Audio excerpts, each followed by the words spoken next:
everybody, welcome back to the Bill and Rae Show. Thanks for stopping by. I'm out here to make another marble, and I've got a couple canes that are kind of leftovers from last year, which was only not too long ago. And I'm going to make one new cane for this. So this marble is going to basically be 3 different canes. Let's get into it, see what we can do.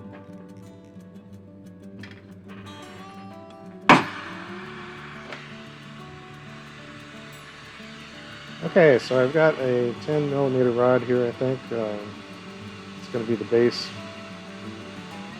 for my little cane that I'm going to do as one of my prep pieces.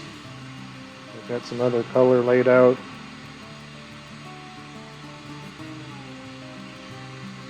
There's some of the other steps.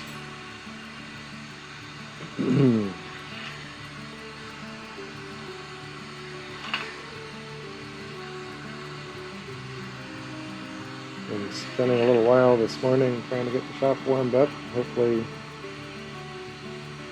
it'll stay warm. The sun's out. It was nice and crispy cold this morning in the shop.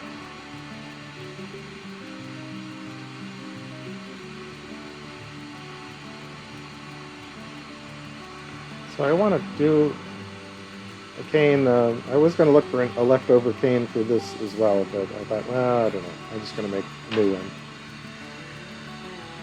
So we're just going to do a pretty small assembly. Press this out, make kind of a little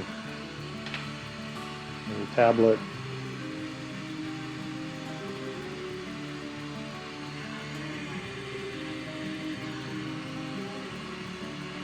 It's a little funky shape there.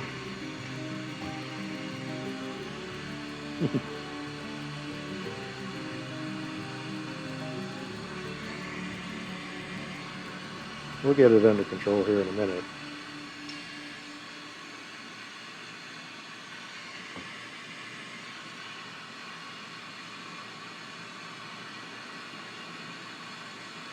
Just need a little bit of real estate to draw some lines on.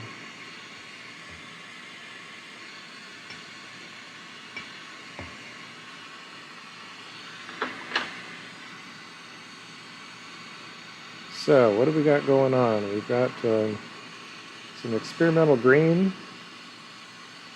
Interesting color. It starts off in a rod just looking black. It's just very dark. When it's applied, it may look kind of blue.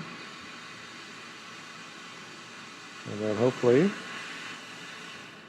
inside the marble, we'll get some green. So I pulled out kind of a thin end to this rod so I could do quite a few lines that aren't very big.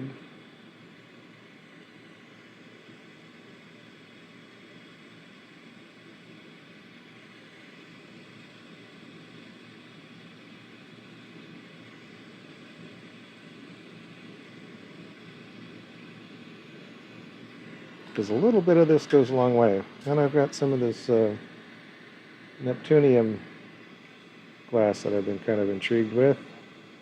Used some last week. And one of my leftover canes has got some of this glass. So I'm just going to do a little bit of that. A little bit, oops. A little bit goes a long way.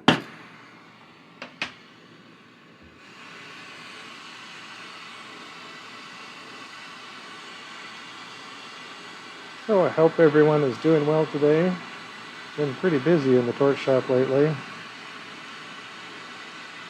At this point in my life, I'm not really trying to crank out a ton of work, but I do get orders and I get busy.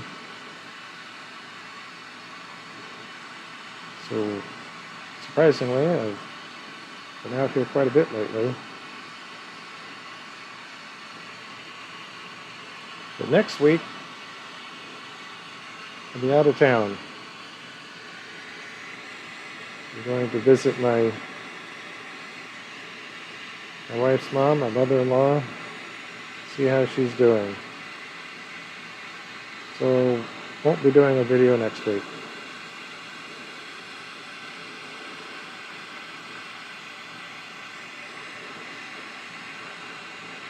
So I just need to encase these colors. So first I kind of melted them in a bit, flattened them out. And come in here with some nice fluid, clear glass.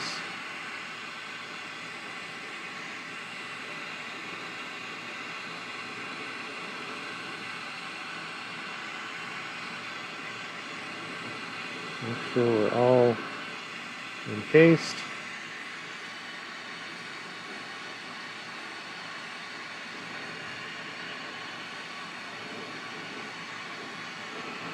Oops. Didn't mean to tag down there.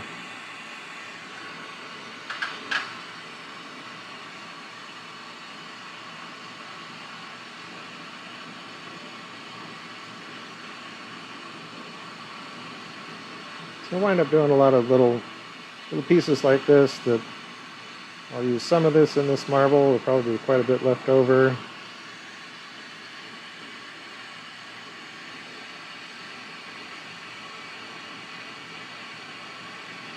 And I'll have leftovers for some other project.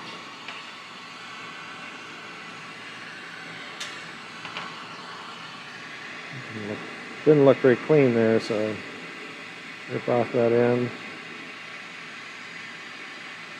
Ah, so we've got kind of a little bit of... And stuff shows up really bright. It's not covered with clear. Not a big deal, but...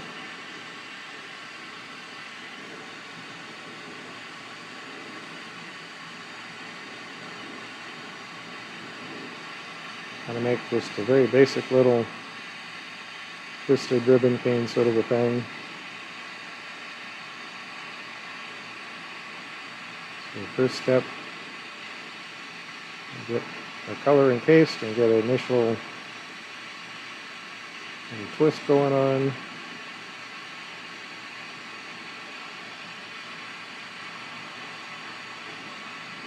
We're kind of in that football zone.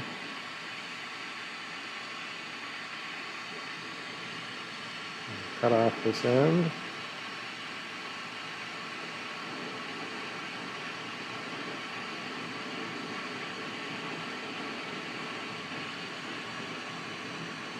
And we'll switch over to another 5mm rod to make another handle.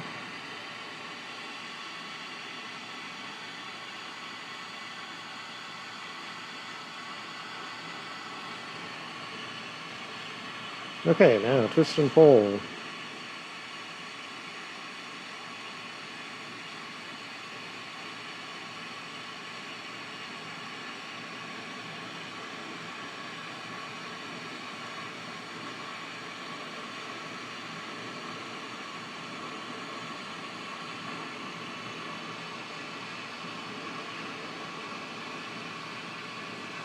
Kind of going in and out of the flame there. I got quite a bit of heat base going on. I'll twist this up fairly tight, fairly thin.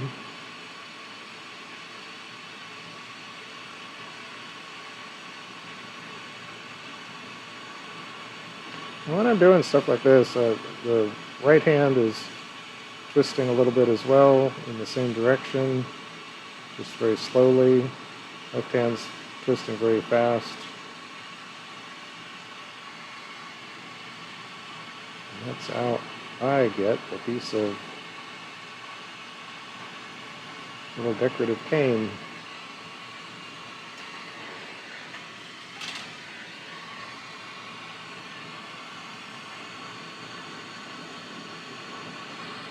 And we kind of cut into this where it's running pretty strong. And that will be our, let's see, our second piece we're going to put down inside the marble. So, from here, we're going to jump into getting our larger clear rod going. Colors we're done with. Had one kind of blow up on me the other day. When it's cold in the shop, glass tends to pop. It popped a little bit, but It's surprising how much difference it makes introducing glass to the flame when it's 60 degrees in the shop versus 80 degrees or something. Maybe that's not quite right, but when the glass is cold, it definitely is more temperamental getting into the fire. Which doesn't make any sense. The delta, the span between the temperatures of the glass and the fire is huge. So you wouldn't think the ambient temperature would have anything to do with it much, but it actually does. So I'll get the very cut end cleaned up. So this is going to be somewhat of a conventional vortex marble construction where we're going to start off with a gather, get a cone-shaped end, and kind of go from there.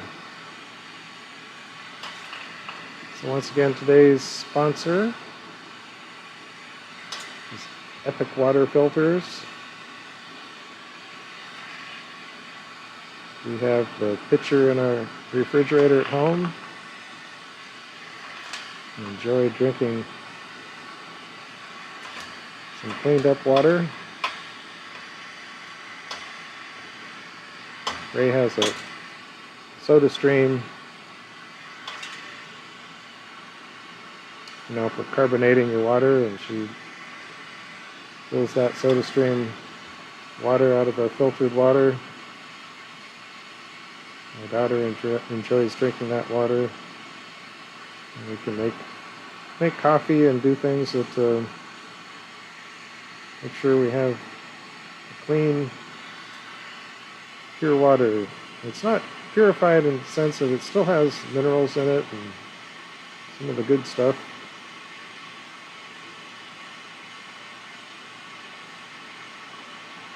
But I think it's an awesome company, make a great product. We're happy to have them on board. So if you choose to help support the channel by making a purchase on there, we get a little bit out of it to help support us.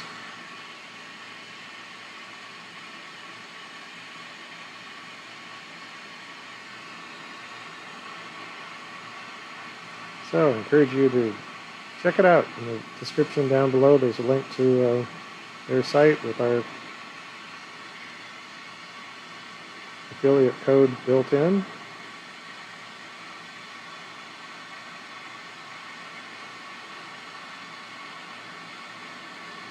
So we've got some clean glass growing here.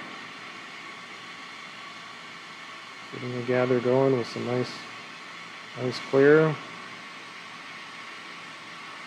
Wipe down all of our clear glass in particular with isopropyl alcohol before we start.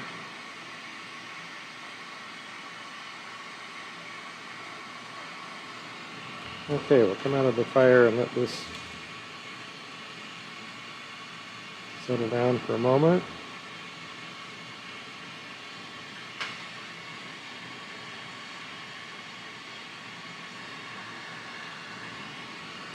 And we can start heating and forming our initial cone to start with.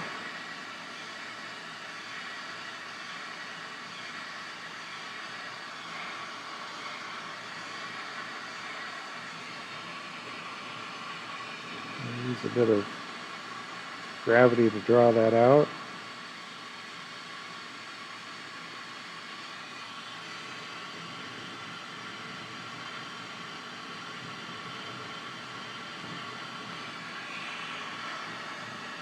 So some steps I'm pushing in, some steps I'm dragging out. To the extent that the paddle has any friction to it, I'm drawing it out.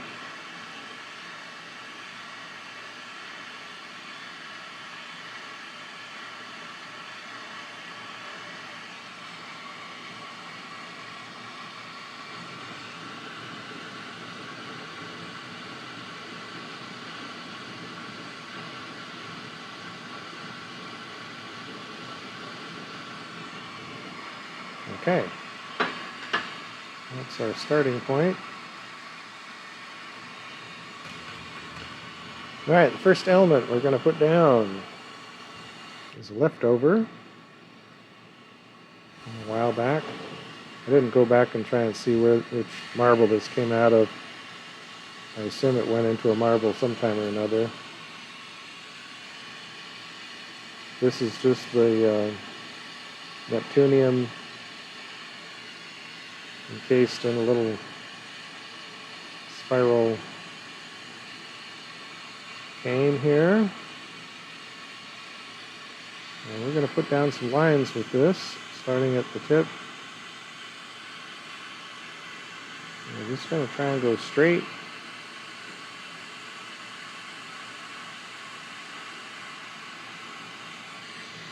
And because I don't know how much I'm going to use, I'm going to kind of split the difference here.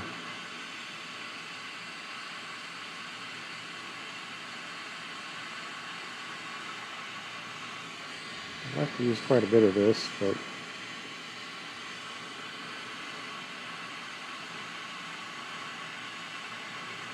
I've got other cane I want to incorporate in this stage. So I don't want to completely fill it in.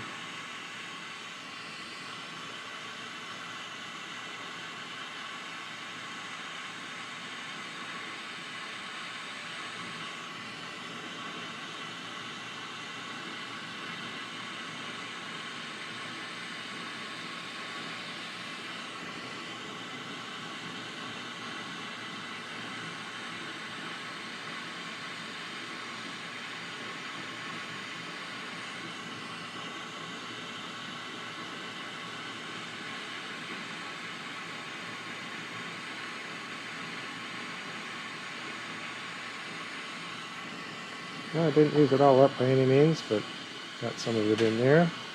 Then we're going to use this cane that we just did. So let's cook these in a little bit first.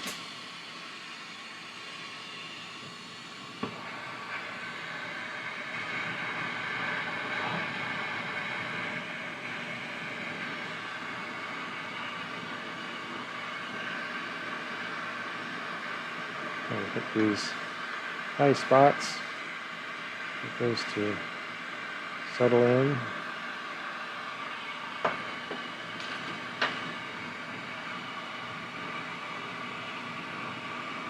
So to make sure we don't drag any air entrapment into this project, we let these lines cook in a little bit first.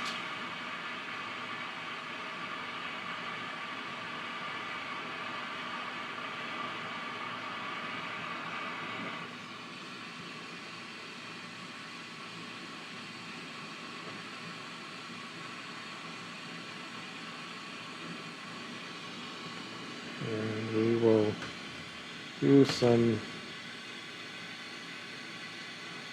draw that point out, just kind of physically grab it and pull that out a bit.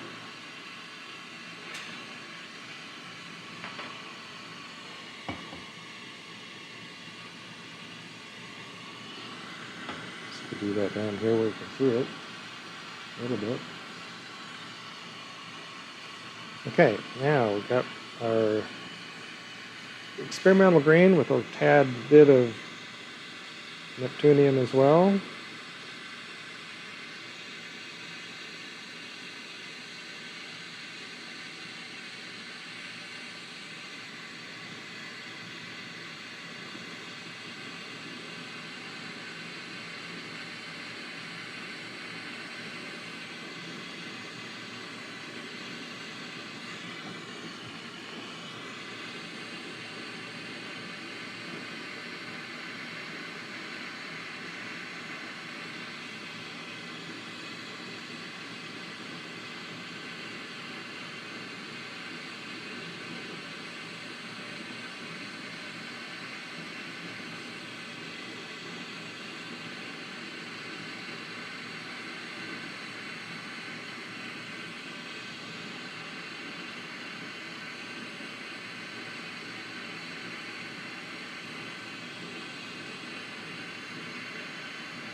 These are essentially in the same layer.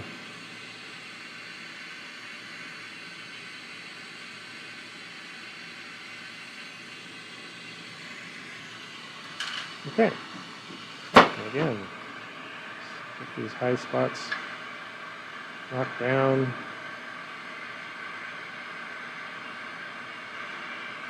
That's the kind of thing where I wanted that element in there, had to make a little cane to do that.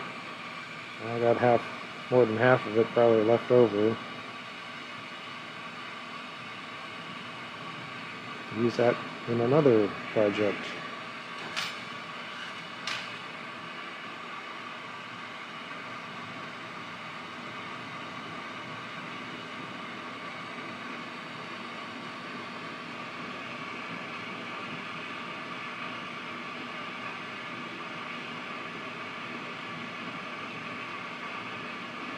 So this section is going to be straight, kind of straight lines.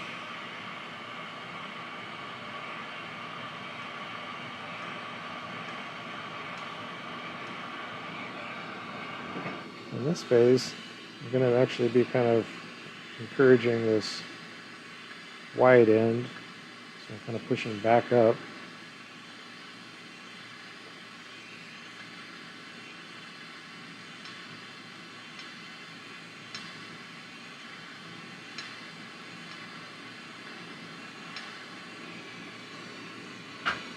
And then we can pull out this pointy end.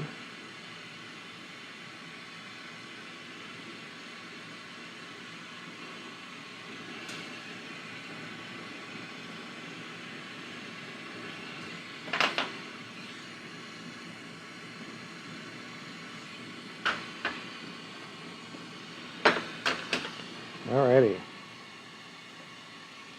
So, a couple weeks ago, well, late December, I guess it was, I made some cane with silver fuming inside a section of tubing. I'll include a little bit of video highlights of that. And I pulled out a ton of this cane, and this section here presents itself in the light. It's kind of blue.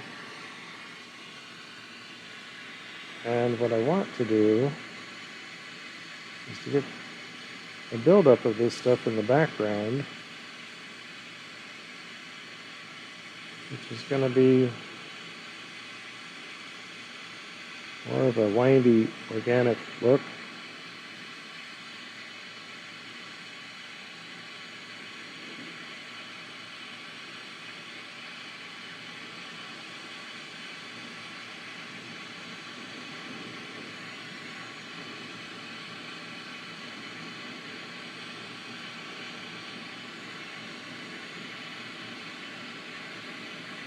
So try and kind of roll this back and forth.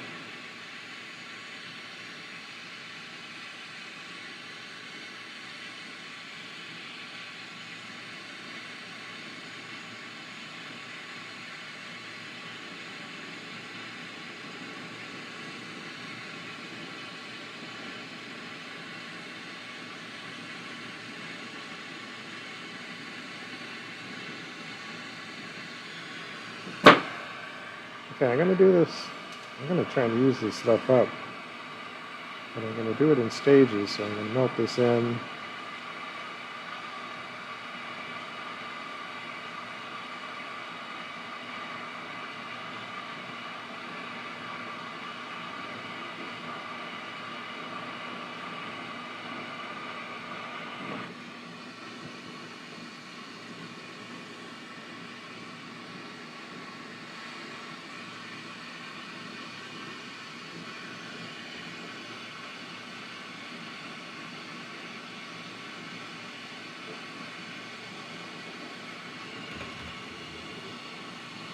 Okay, let that stabilize a moment. So this is going to look pretty invisible until it's a completed marble, goes through the annealing cycle. It doesn't look like I'm adding much of anything. Maybe I'm not. There's fuming in here that hopefully will show up.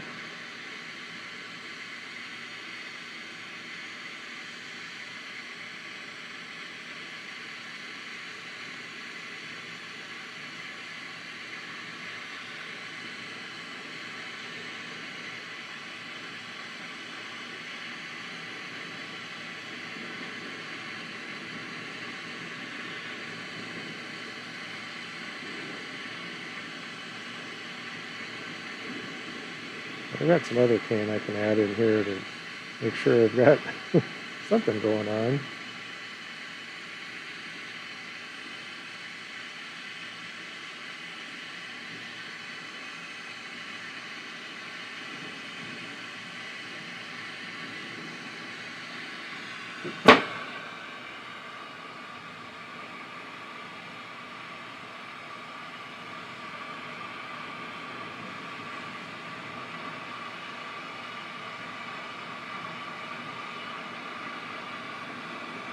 Let this melt in.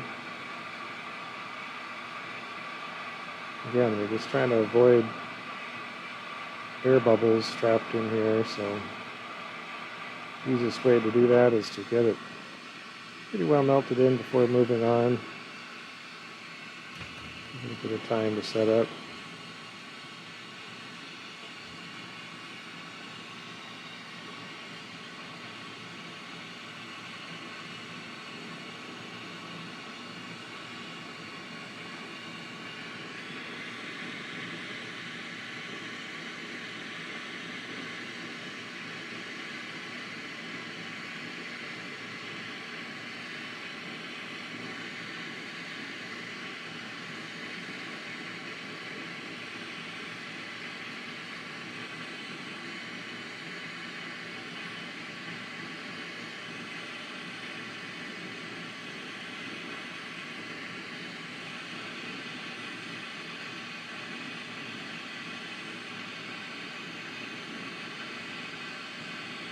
So I'm hoping to get crossing vines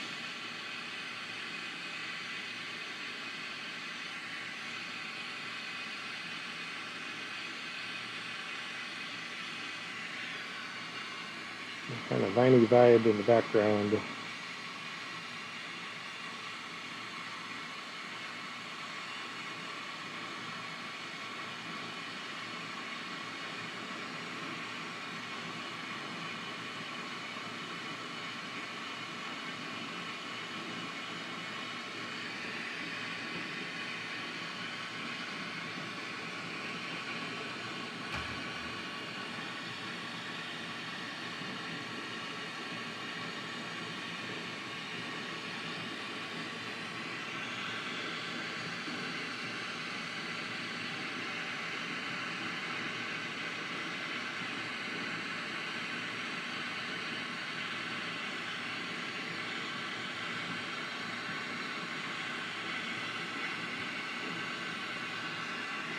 And if the cane gets too small and you're doing something like this, you can wind it on by its own.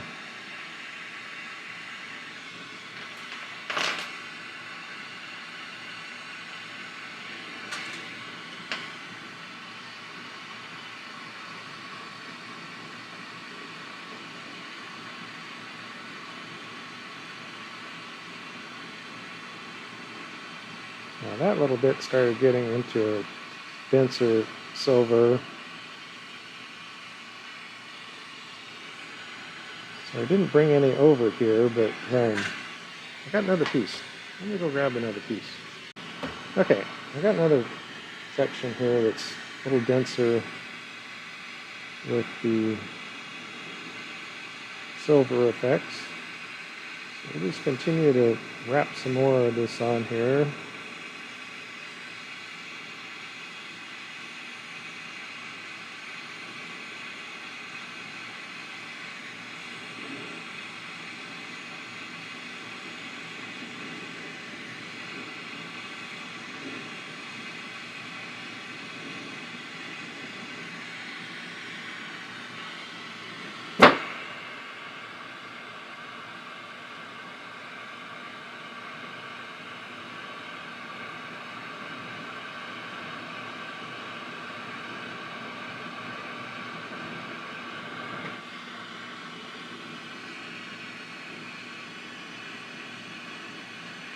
Getting some layers built up.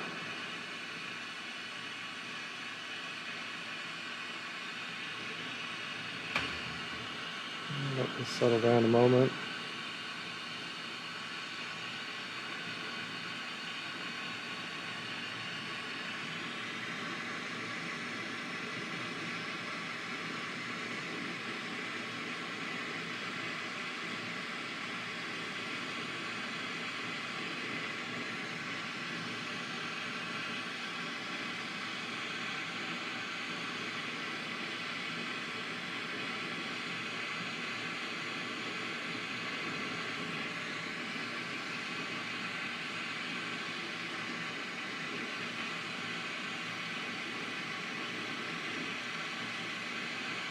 Now you can start to see some of this, what's going on.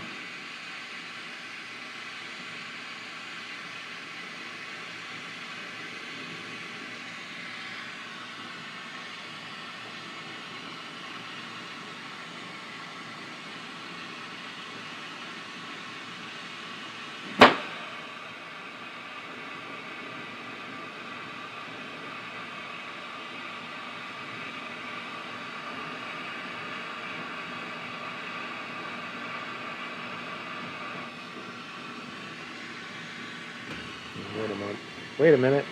Let's let it cool off a sec.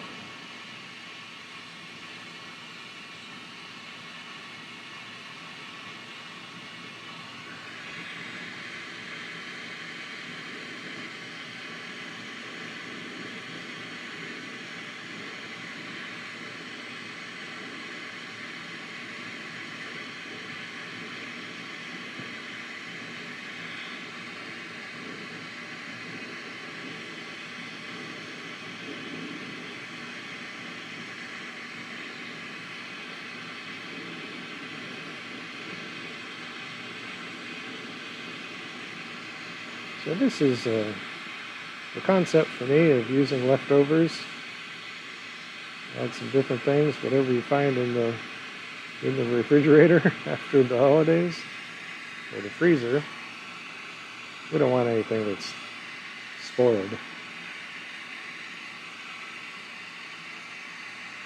Okay, we'll call that good.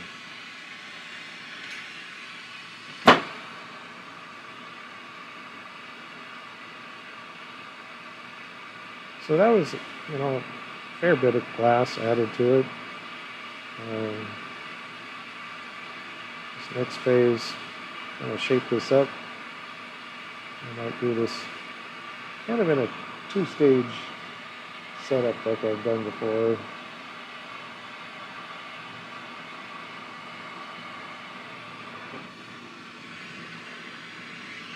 So we want to sharpen the very end. And kind of do this following along so we don't twist things. And then we'll do the white end, and again we'll just kind of push this back up, if anything.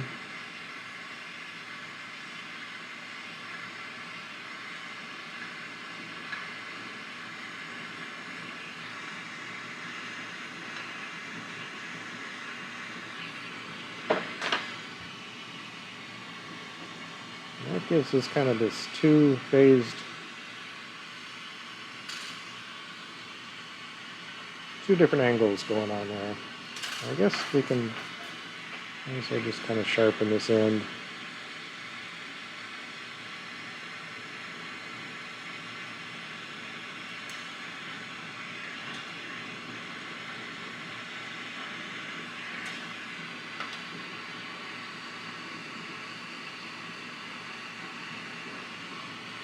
Alright, now we've got some dark cobalt pulled out. So, lo and behold, on this marble, I'm not going to do a bunch of fuming. So draw this around the wide end here.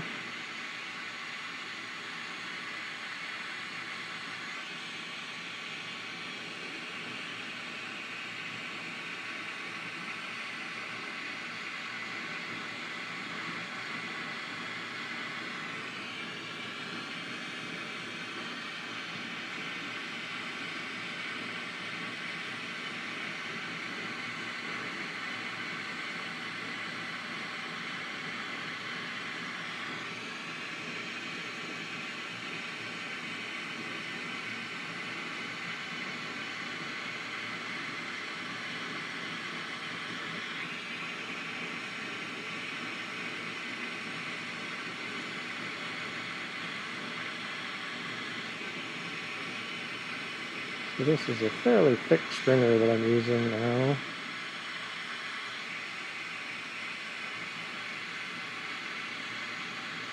Trying to get most of the coverage.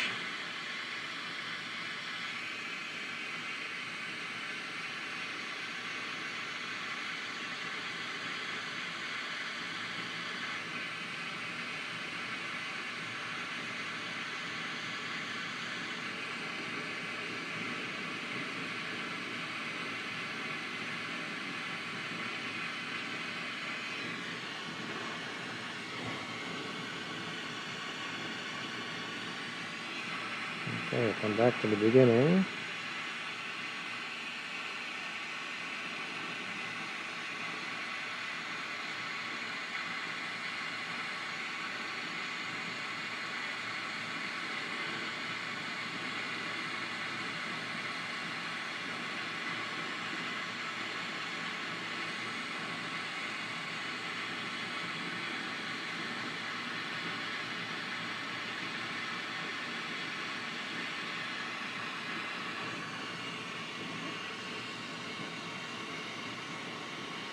Let's see if we can tag on to here with it. I've got a thinner stringer next.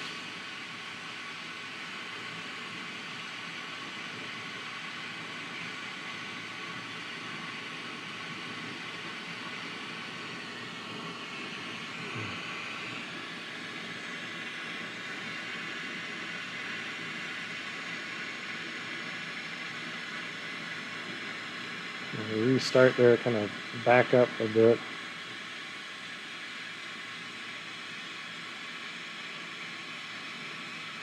Kind of a subtle little move there.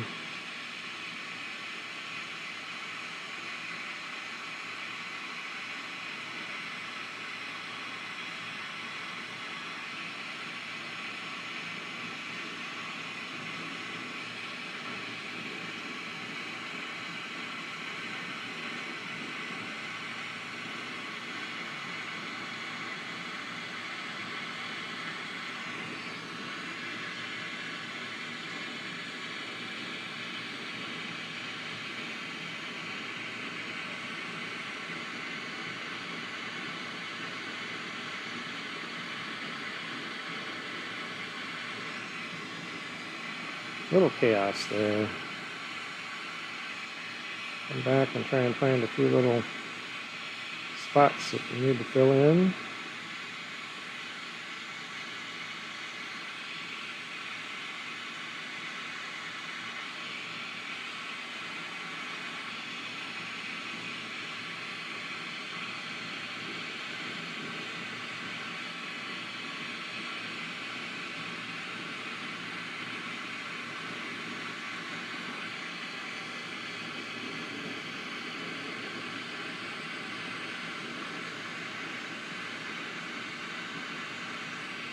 I'll add some more coverage down here at the bottom of the well.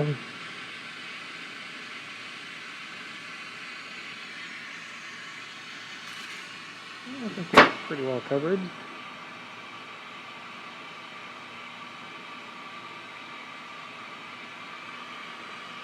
Again, we'll kind of look with our two different angles going on here.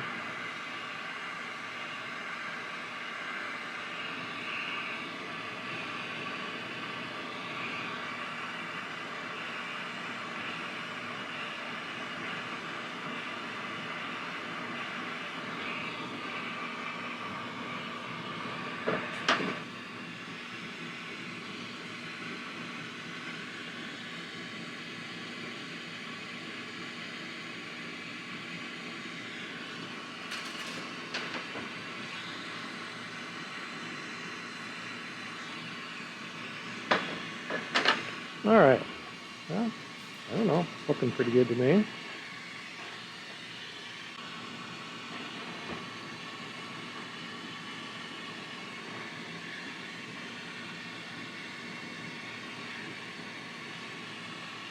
All right. So I'll just settle down for a minute. Now we're going to do some gold fume. The only fume I think I'm going to do on this marble is on the back side.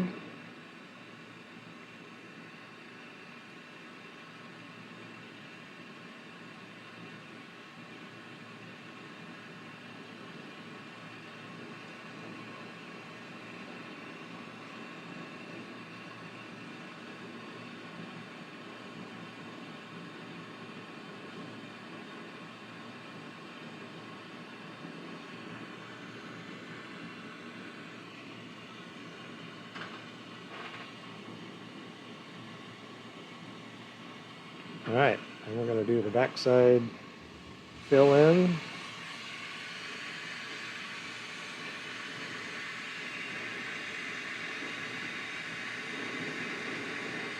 Yeah, I'm always anxious by this stage of the game, see what this is going to turn out like.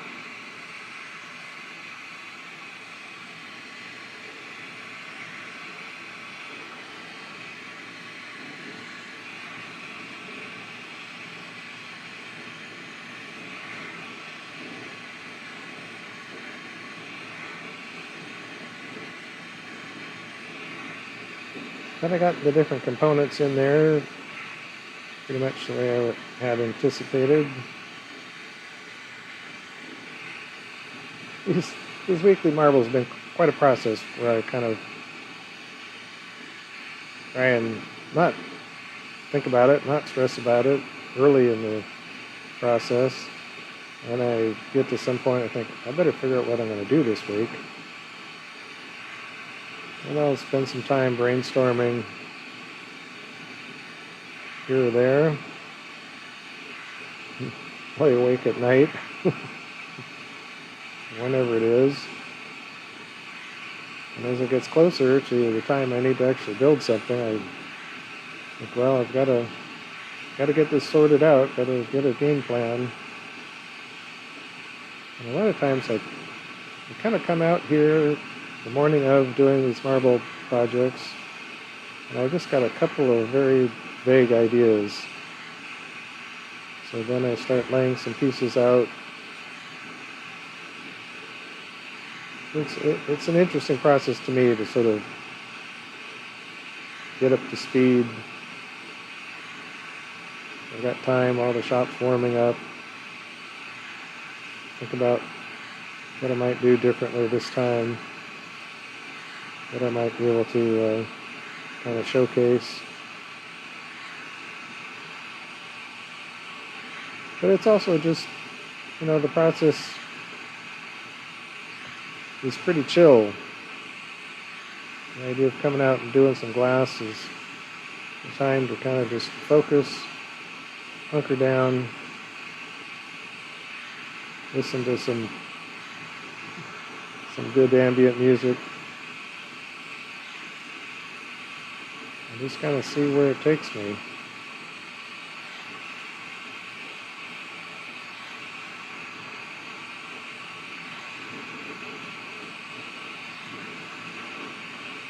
So it's kind of an interesting combination of having somewhat of a game plan, laying out somewhat of a pattern. I mean, certainly some of the ingredients, I need to get the colors laid out, get stringers pulled or organized.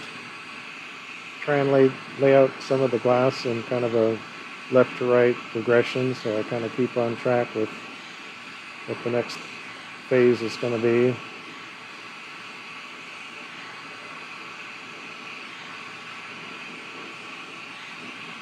But it's an interesting kind of a lengthy process because I don't really get to see what's going on until tomorrow. Getting work out of the kiln is a big part of the glass blowing process. You get a pretty good idea what's going into the kiln, but a lot of things change, and a lot of things you just can't see the correct colors or the lighting or whatever. It just isn't the same until you get it out after it's been annealed. Some of the different colors have struck or done whatever they're going to do. Okay, I've got that first layer of clear on there.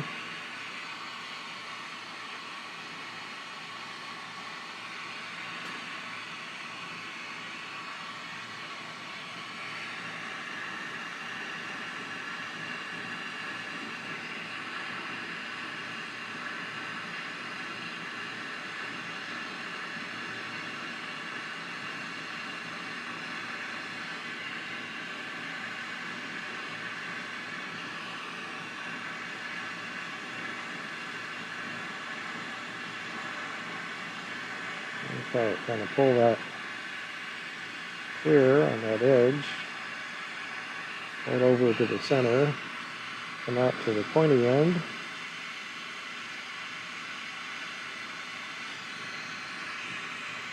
kind of push this glass back to center from the end.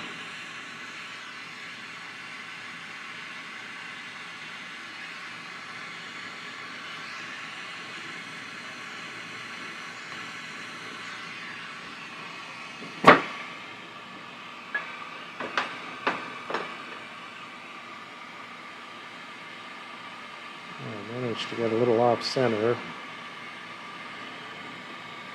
kind of heat this lens side. And it starts moving a little bit.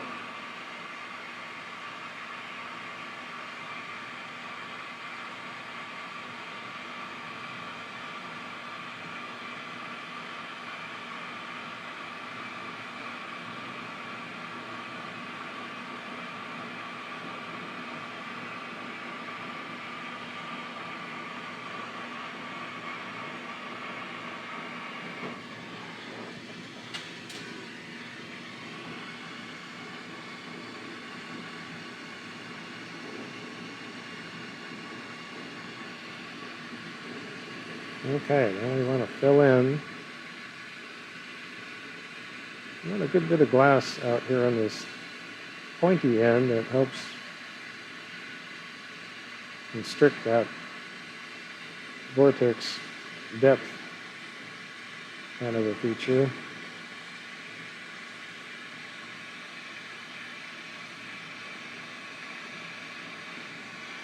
So every step along the way like this, it affects the optics of what it's going to look like.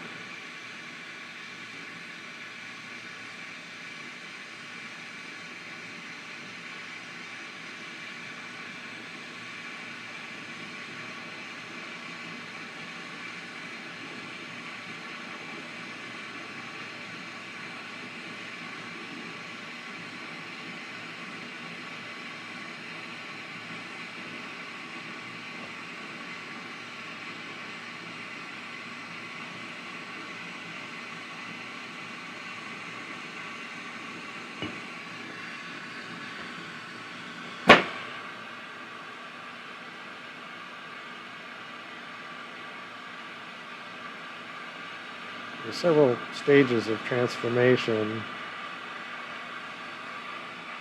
and I've done a lot of these, so I kind of follow a certain pathway that I've already gone down.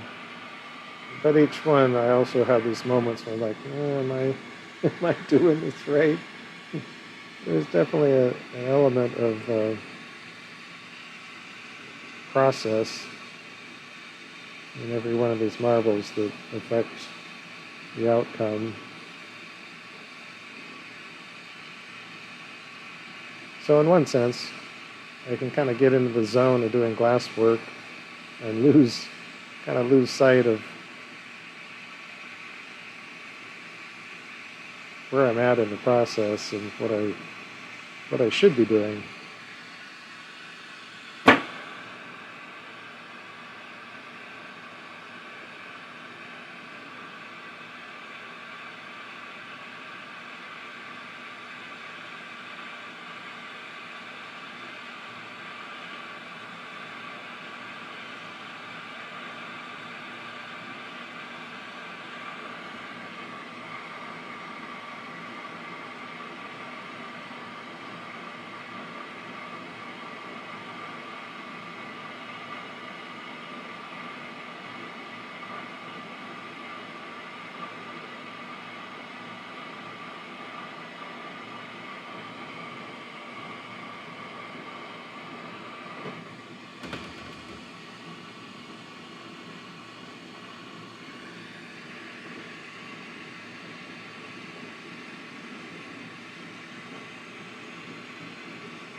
So some of those buildups, you create little valleys, you go back in and fill in those valleys in between.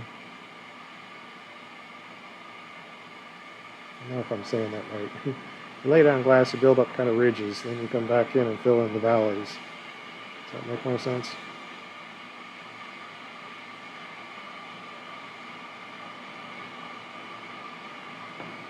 And then at some point, you just like let it roll. Quite literally roll around and round and round, making it round and round.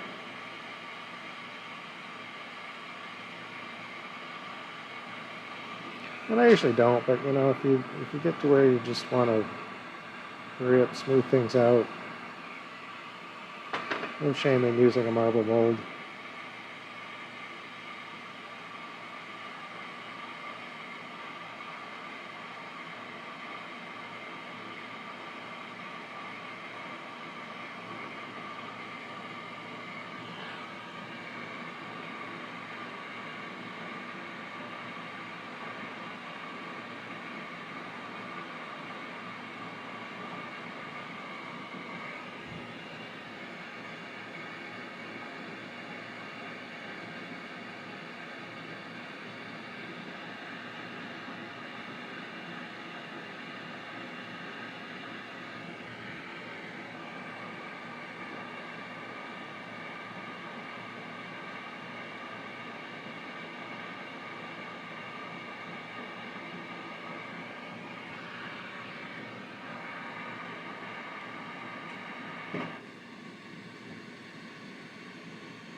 But also part of this, you know, I kind of like to demonstrate that at different phases of glasswork, it doesn't have to look all perfect.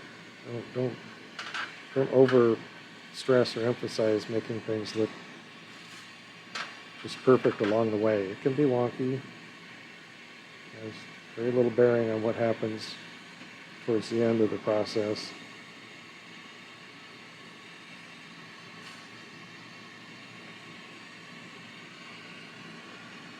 Okay, so this has kind of got a lot of glass in the back and not much up here in the front, but we've got to start around this edge. We usually don't have quite so much of a constricted feeling at this edge, but it's going to get expanded out.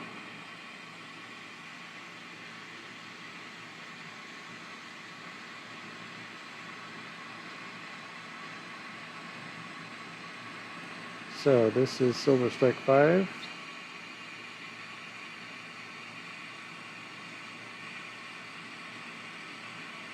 One of the most fundamental basic colors I use a lot.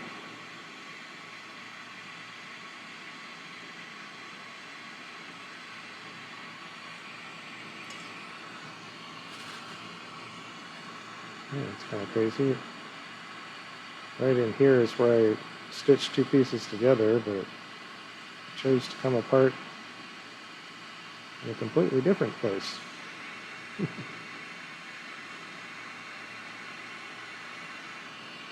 Alright, it is pretty thin.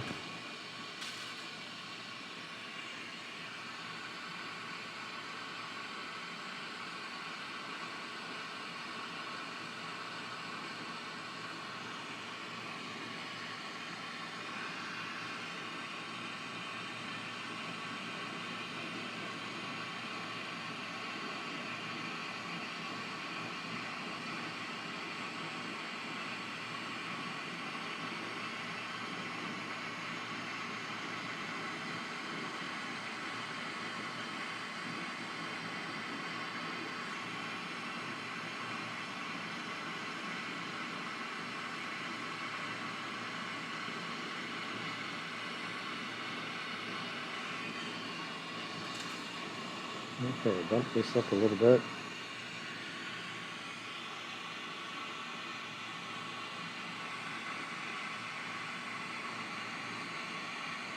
And this is Opaque Aqua.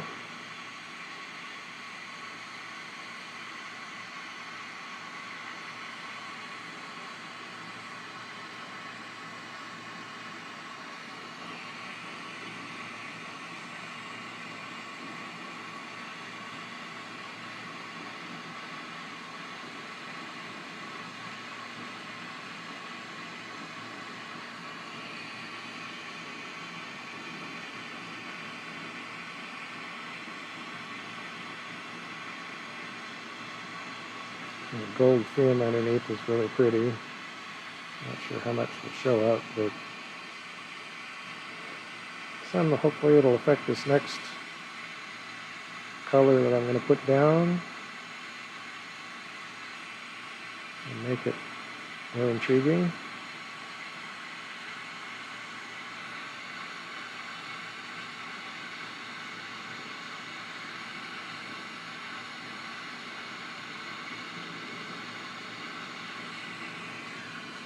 Okay, so my last color here is root beer.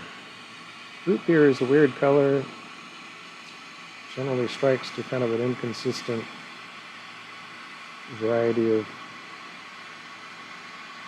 transparent tones.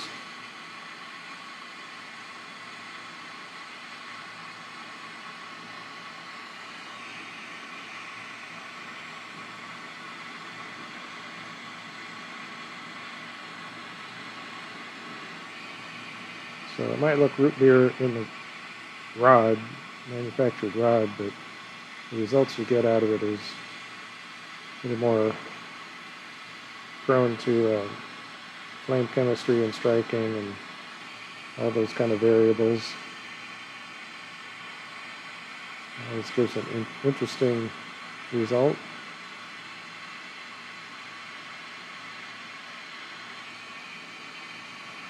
I guess I've done some boro beads with root beer that are pretty consistent.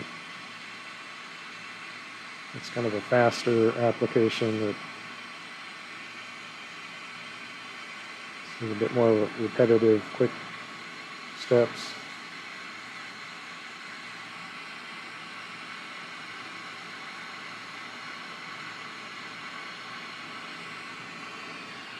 Okay, so that's my color.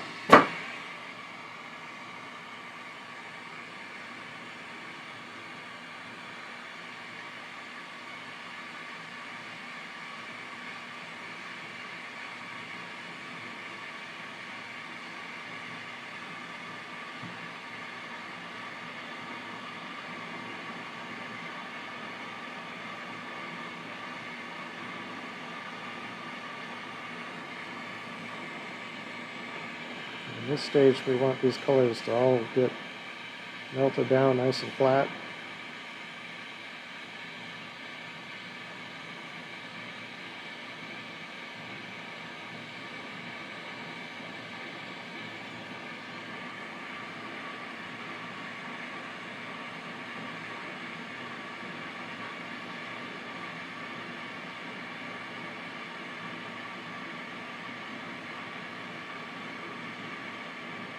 See that root beer when it's hot, it's quite transparent.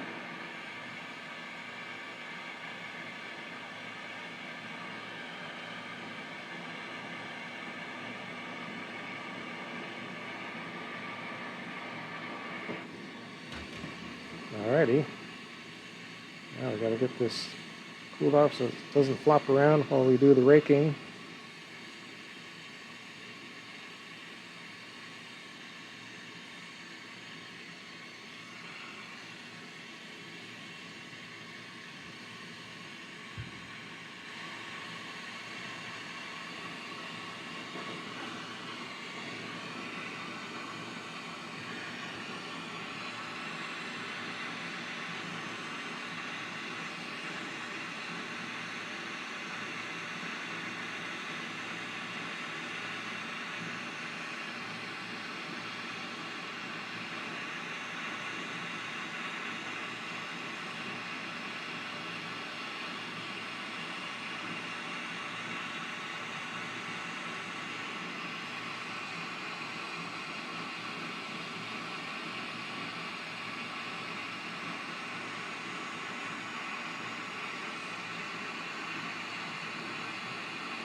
So using this tungsten rake like this, you're also just like pushing around a glob of hot glass that sticks to the rake. And that actually is kind of a fundamental part of the process, is getting a chunk of hot glass moving around back by the beginning. And then we got to go all the way down to the end.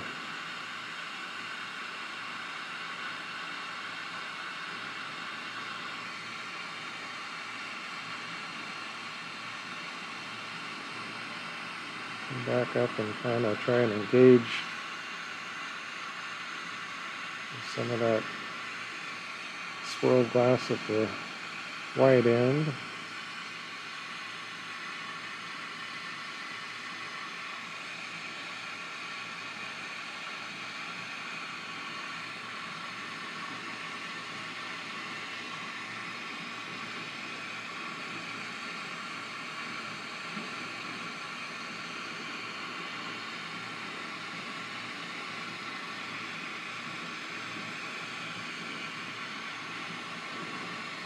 Come down here to the end and try and kind of define the end point. Push that in.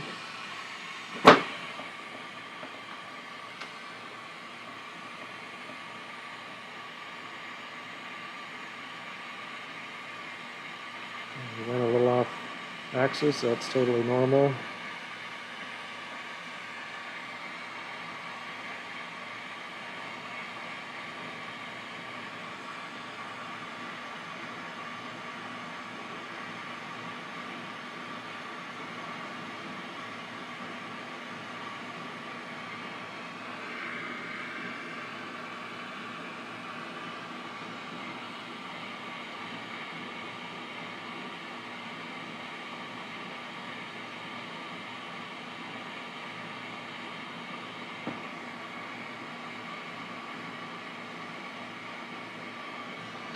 Run this in heat for a while, and then we can drop it into the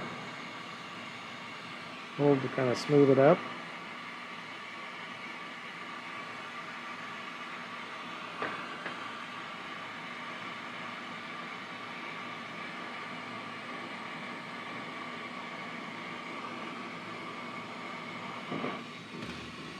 Okay, we're moving along.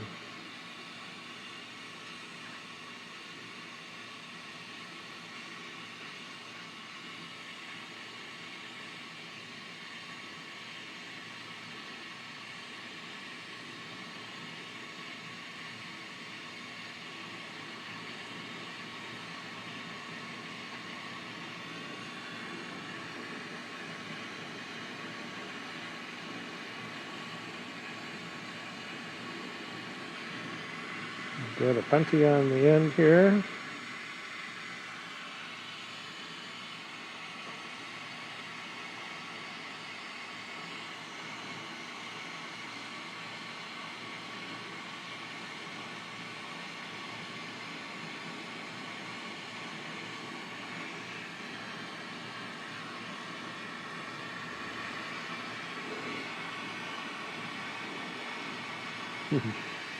So that little pause cut the puntee off axis. Just warm up that puntee end just a moment, let it reacquire on axis.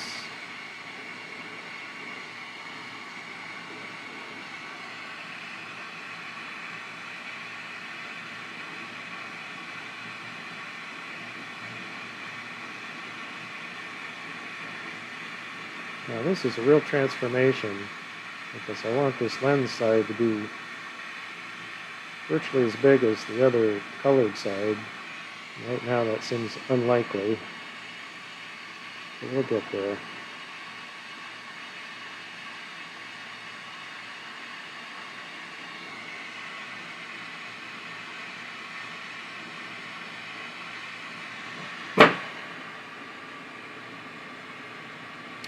Just more power. More heat. Get lots of glass moving.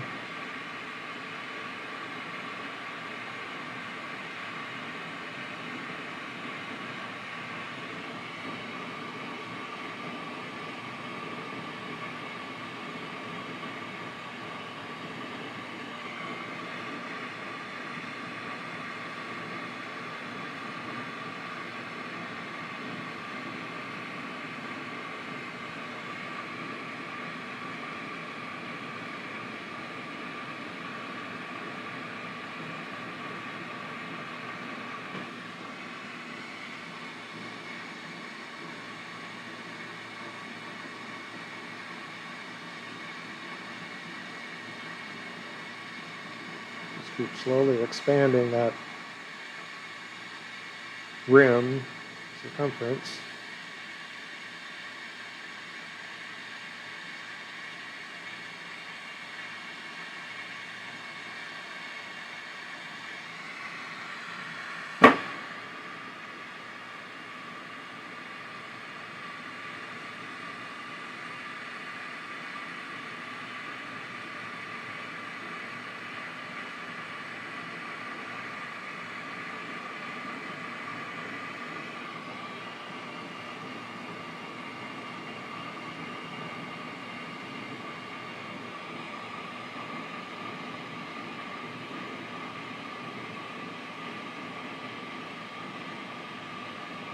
So I'm using a really gentle touch in my left hand and letting that glass, just the weight of the rod at a slight incline is the only thing pushing that glass in. But it's really, you can see it just blooming out, that transition between the color and the clear of that circumference. And then we got that about as big as it needs to be. Now we need to just build up more glass for the lens.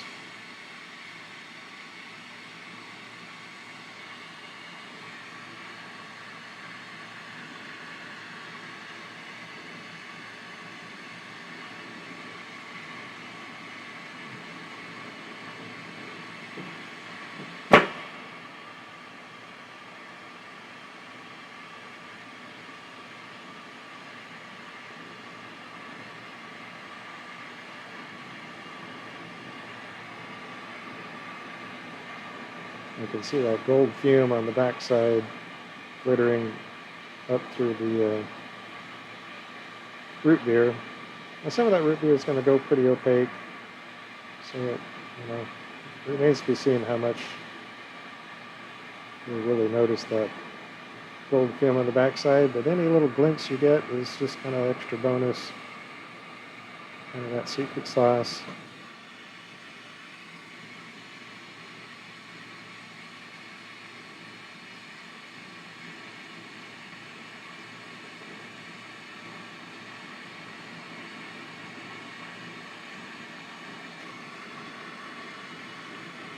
Trying to reposition my right hand on the punty, kind of crawls up towards the marble.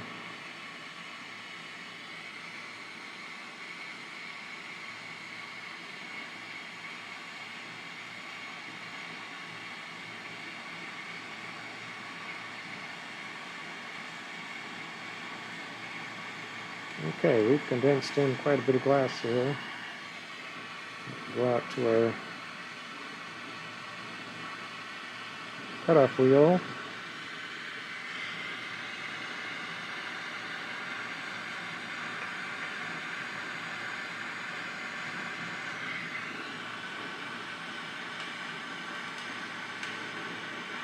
Keep that narrowed space a little bit more.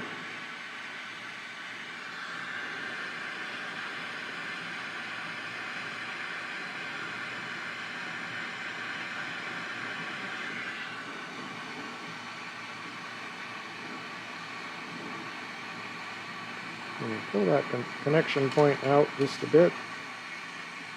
Torch is starting to crackle. It's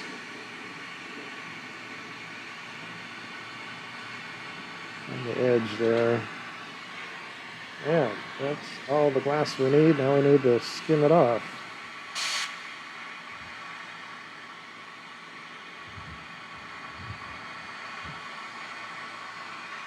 The torch starts making funny crackly noises when the balance of oxygen is, or whatever, balance of gases is not very happy.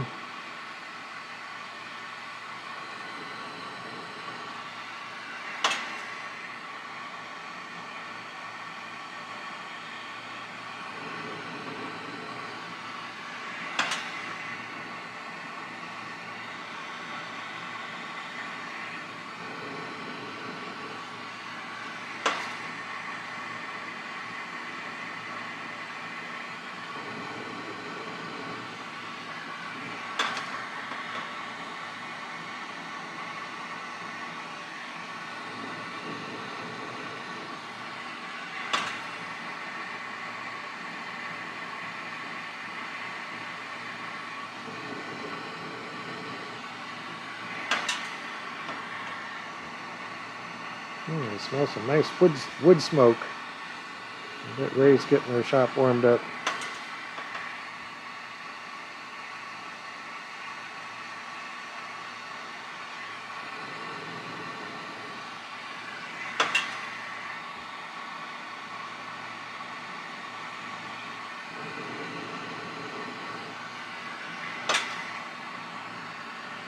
Okay, back at the beginning.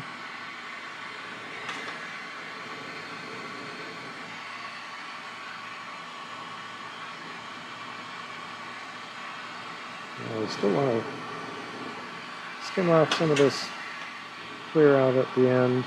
All that condensing pushes a lot of surface. Glass bunches it up, kind of concentrates whatever is going on with the surface chemistry.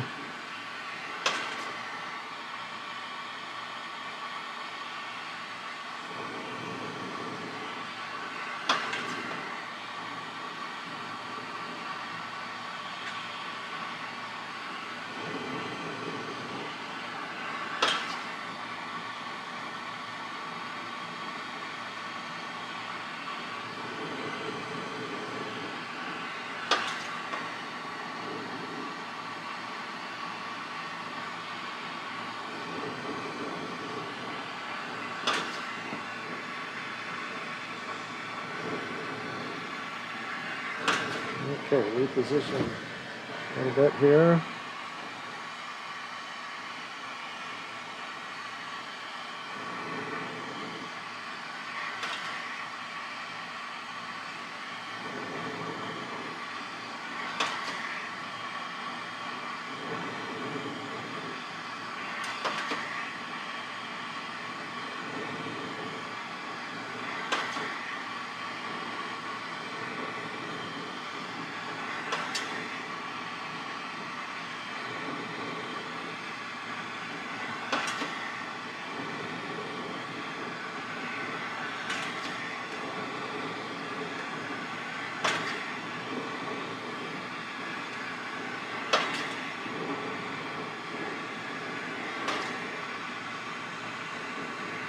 Alright, I think that got the clear side cleaned up.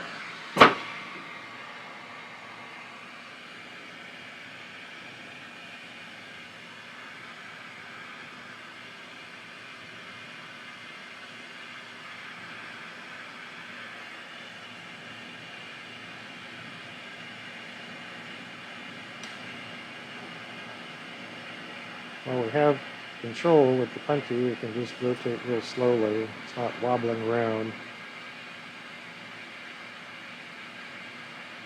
It's amazing the temperature difference between one end and the other of the working piece, the marble here.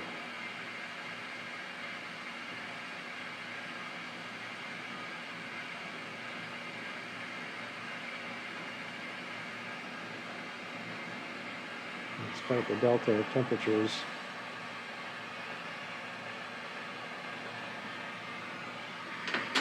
Let's see. I'll cut my oversized mold covered with a graphite block. We can take the lid off. Another mold out here.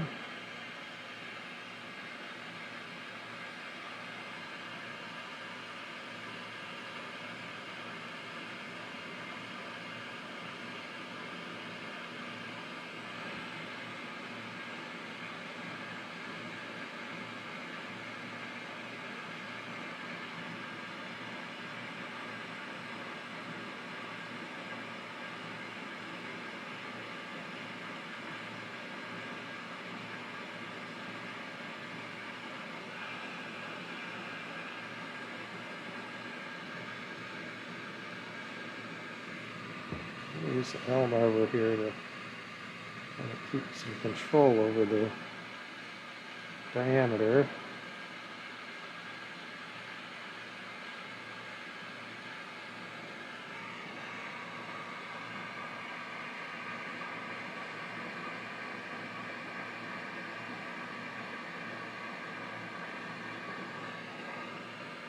So, go into our oversized mold first.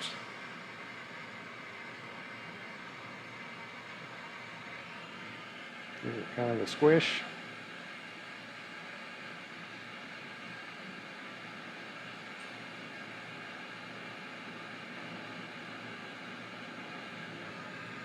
And we'll go into our other mold. Try and get up here, get some rotations going.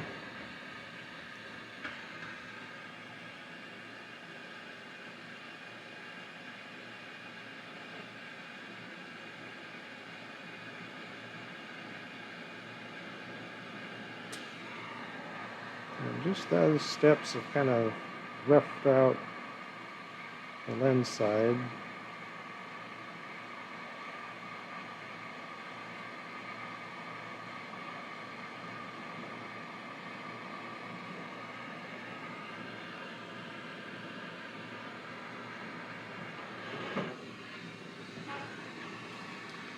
But I do think I have a little bit more clear on here that I need, so take this time to pull a little bit out.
I'll lose a little bit of heat in the marble mold there so we can get a punty attached.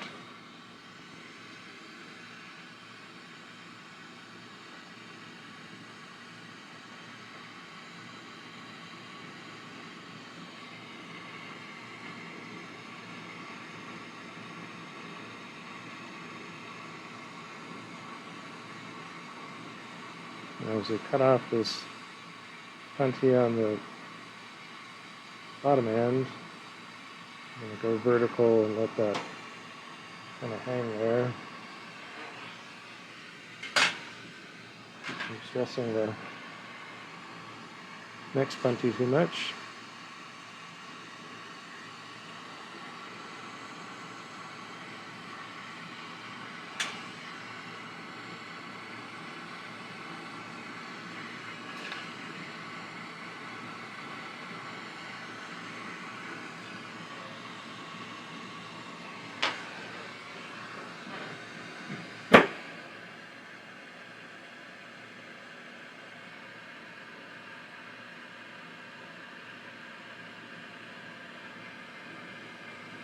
Just control your rotations. If it's a little tad off center, just you learn to just kind of pause your rotation slightly to get it to drop.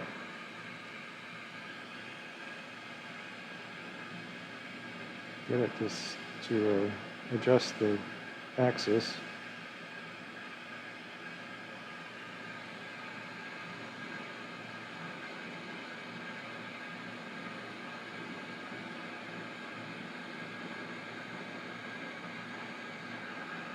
Again, trying to get some angle to this so it's falling back from the end and doing it just kind of naturally.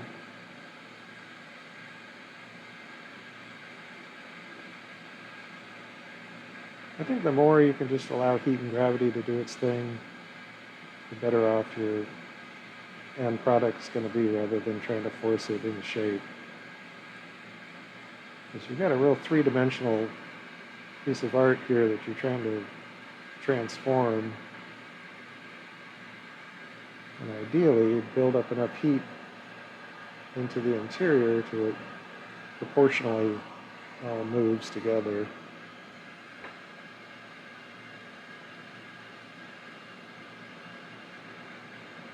That said, the other organic function I like to do is to see if you can get it spinning. If you're on center with your puntee and your puntee attachment is strong enough, you can get some pretty fast rotations to help pull that end in and fill out the circumference. But even with all that, you still have to horse around a bit. So we'll do this in some stages. We'll coax it a little bit in the larger marble mold.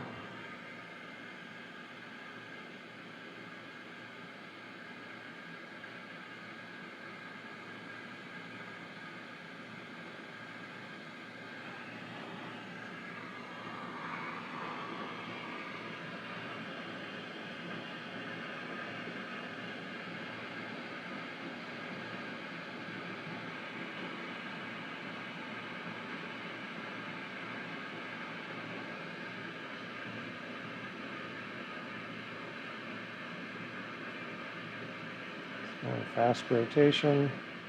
Quite a bit of heat built up in here. We'll go into the other marble mold and come in here kind of level.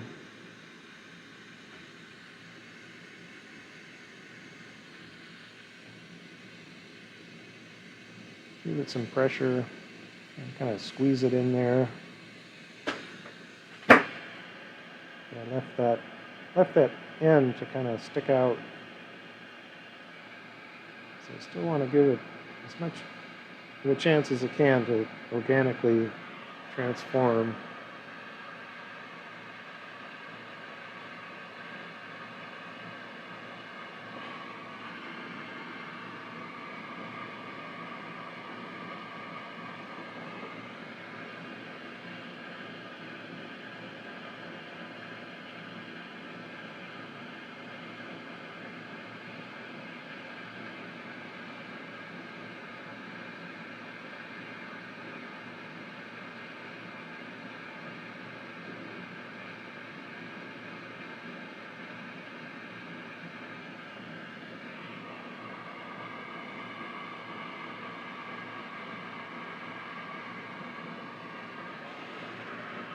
Oddly enough, sometimes I hang it the other direction, get sort of a push-pull effect.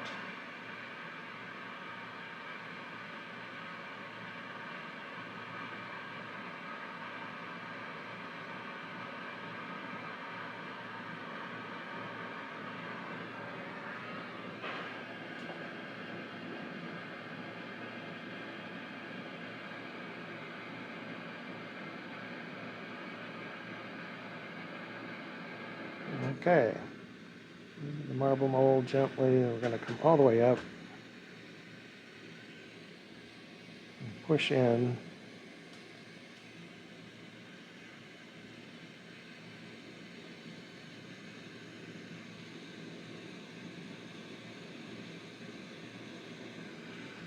And I've got quite a bit of the shape coaxed into place.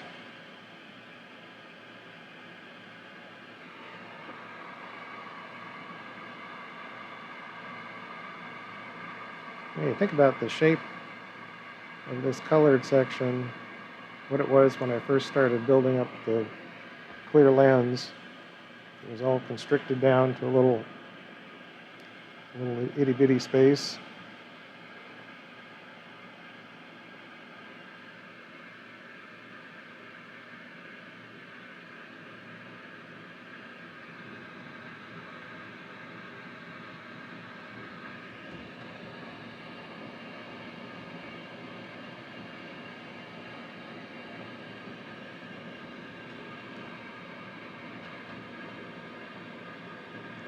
So as it gets closer to the finished shape, oops, should have done that earlier. Right now it's just up at this edge where I can see in the reflections it's got some wobbles to it. But you can kind of lose a lot of core heat at this point. It's pretty well, the majority of the shaping is done. So you're really just trying to influence the surface.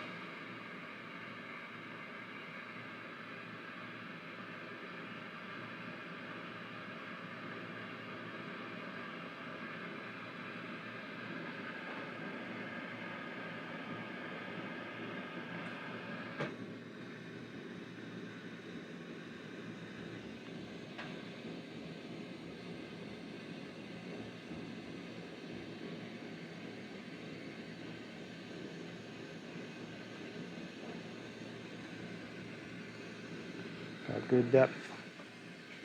So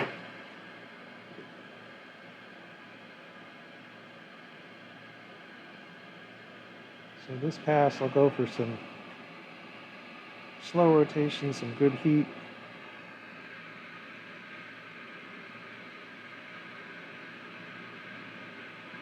It's running pretty smooth in the marble mold. You get to some point, the marble mold isn't really going to do you any more good. You just want to let that surface get close to fluid. Get it to smooth out.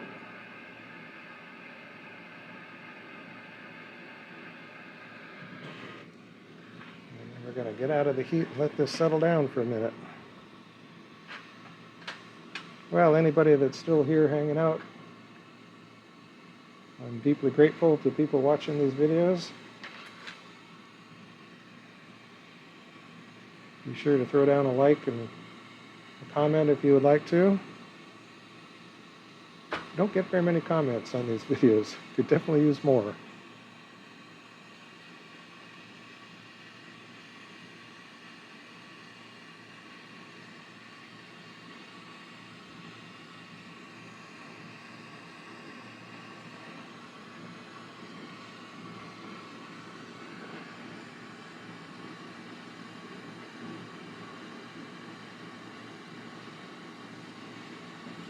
So we're going to kind of prep my punty here for the last attachment. I want a nice bullet nose.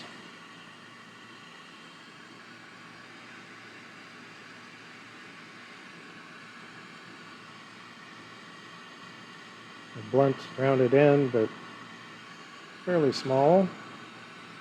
And we're going to heat up a spot on the marble, get it out of the flame, heat up our punty, drop an attachment. That'll be our breakaway connection.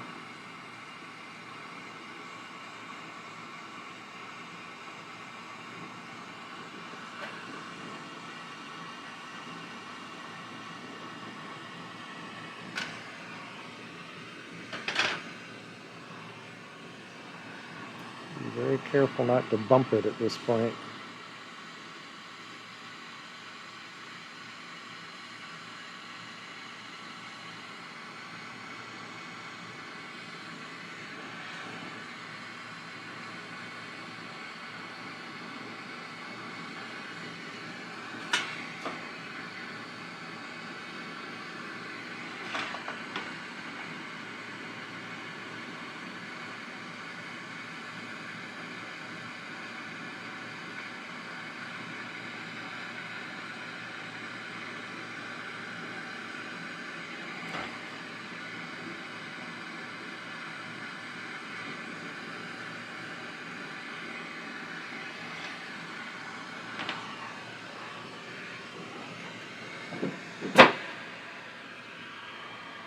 Now the front end is going to look like it's a little flattened.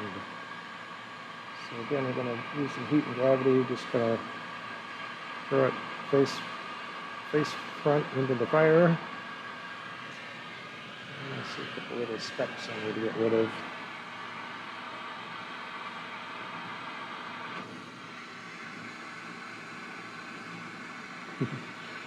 And the tweezers add new specks.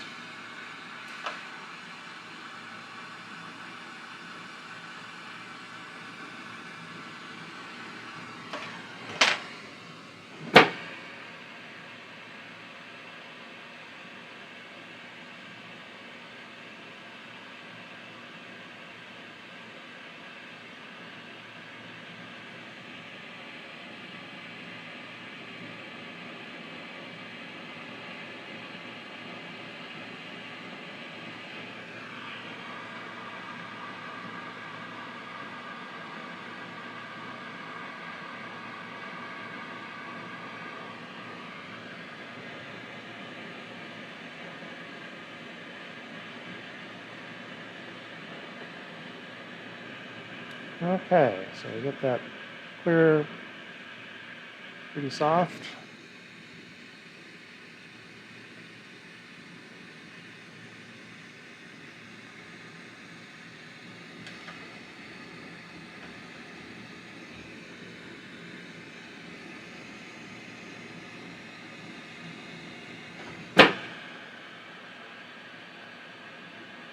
And that gets most of the shape completed.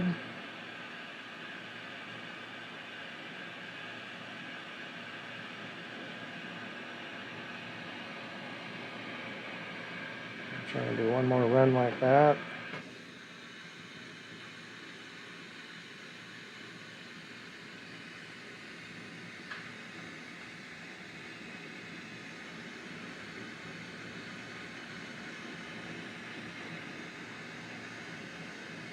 Again, just kind of cooling down the core a bit. So now we're just going to be flame polishing. You're always going to have some wrinkles, especially on that very front face.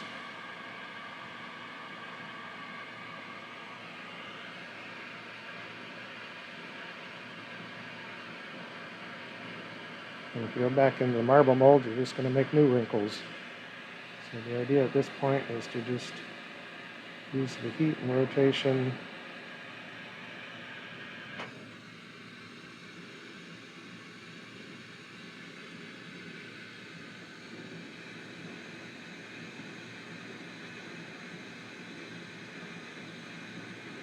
And I scrutinize the reflections. It's looking pretty smooth.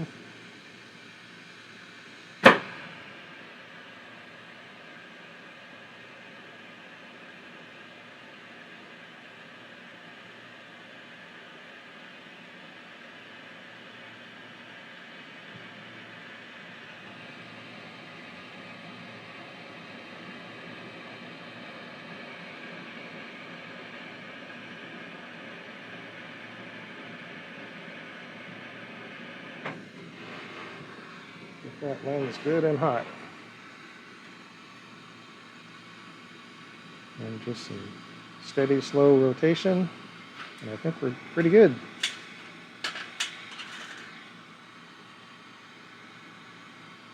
Now before we can knock this off with a punty, I'll make sure it's cooled down enough to where it won't pick up any new marks.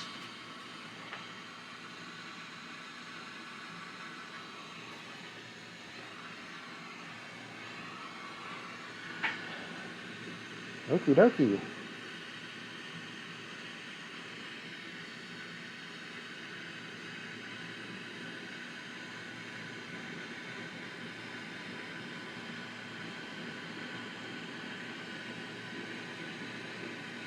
Well, hopefully that green will come out in some of that little cane that I built. Otherwise, it's not a lot of color going on, but a lot of texture, a lot of depth. Depth straight down plus depth in the layers to the background. Just kind of went a little more simple without any colored frit or anything in the background. Just fade to black, or in this case dark blue. So you may pick up some hints of blue as the light bounces around. I think we're good.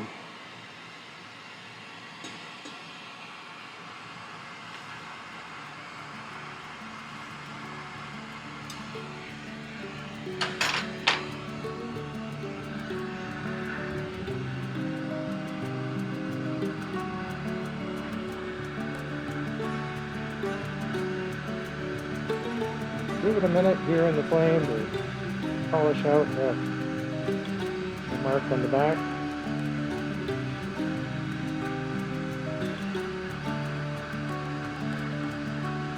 There's a trick even to this little step. Times I've had the torch. It's pretty intense right now, but if you have too much pressure pushing torch flame,